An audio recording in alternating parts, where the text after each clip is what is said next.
سلام علیکم. علیکم السلام و رحمت الله. آمدی بود خوب سلامت انشالله. تشکر برادر. خوبم. فرما.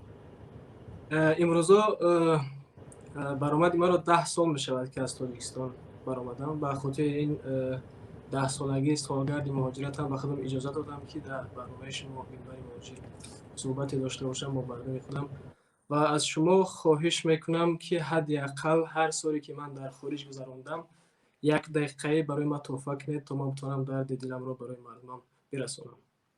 یعنی 3 دقیقه صحبت که انشالله گوشت میکنید. خب من اینجا اگر از این فرصتی به من داده شده کوشش میکنم که اون مسائلی که میخوام گپ بزنم هرچی خلاصه و چکیده ای همون صحبتم رو برای مردم برسونم و انشالله که این سرشوی بگم مبارزه ما است و انشالله که گپ آخر ما نخواهد. برای مردم این رو میخوام بگویم که دولت یعنی به مثل یک منزل، یک خانه‌ای که در اونجا بگم حولین دارد، جای عبادتگاه دارد، مکتب دارد، دفتر دارد، همه چی در درون اون هست. دولتدار باشد به مثل یک پاسبان است. پاسبانی که ما اون را اجاره گرفتیم تا اینکه ما را، خانواده ما را، حق و حقوق ما را از بگم دین ما را، اگر که خانواده مسلمان باشد دین اسلام را، اگر که مسیحی باشد دین مسیحی را حمایت کند و از مال و ملک ما بگیم که محافظت کند. اما ما میبینیم که این پاسبانی ما چگونه با ما رفتار میکند. من از حیات شخصی امام علی رحمانوف، امام علی شریپوویچ بگم بهترش، شریپوویچ این را که از زبان خودش برآمده است و من بزرگانم از این دهان بزرگانم شنیدم و دقیق‌ترش از دهان پدرم شنیدم که بعد از صلح آشتی در یک تالاری در حضور سید عبدالله نوری و محمد شریف همت‌زاده و دیگر بزرگانی که اونجا بودند از حیاتش این شریپوویچ قصه میکرد که در کدام فرمه زواد پاسبان بود اونجا و چگونه هر بگاه لیمچه اون ملزمه ها یا اینکه بگم چیزهای اون فرمه رو میدزدید و 2 متر دیوار رو از 2 متر بلندی میپرید و میرفت و در این نقل ها در اونجا که محمد شریف همت‌زاده هم نشست بودند که میخندد و مثل پیسخند بر این. بعد این شریفوش میگردد میگوید که ها دوملا باور نکردید چی گفت مرا.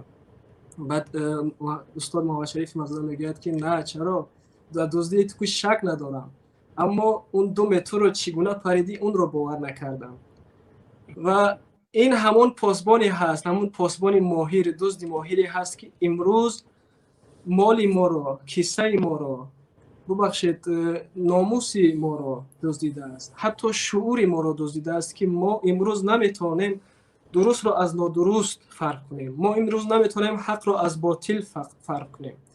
و این 30 سالی که سیستماتیکی دارد این شریپوویچ دین ما را پایمال میکند قدم به قدم، مثل اون پاسبانی که یک قدم میزند میبیند که هیچی کب نیست، کسی نگاهش ندارد و قدم اینها دست به کیسه مردم زدن، دست به ناموس مردم زدن، دست به عبادت و شعور و همه چیز ارزش هایی که ملی که داشتیم به همه این دست زد و ما میبینیم که این پاسبان صاحب خانه را از خانه رانده است و یا صاحب خانه را در اون زندان کرده است.